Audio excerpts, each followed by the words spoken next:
we should be getting a copy of the package that's actually called the Record of Decision that we're sending in for signature. And we should be getting that Friday. Then we will submit that to Federal Highways. They've been part of the review so far, so we don't anticipate a long review on their part. I mean, the light at the end of the tunnel is really looking good. Good. Finally, for this Record of Decision.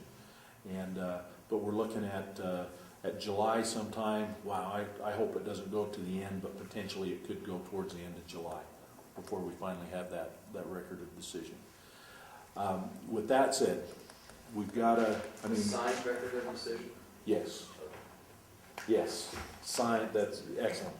Can you walk us through, Devin, then can you walk us through then, once we get that, what our steps are? Once we have the Record of Decision, then we can start acting upon the EIS.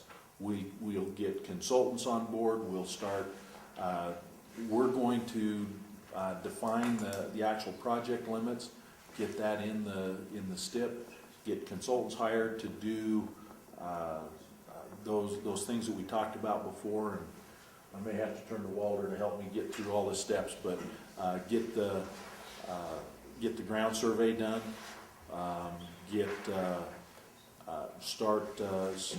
once that's done, start doing the design.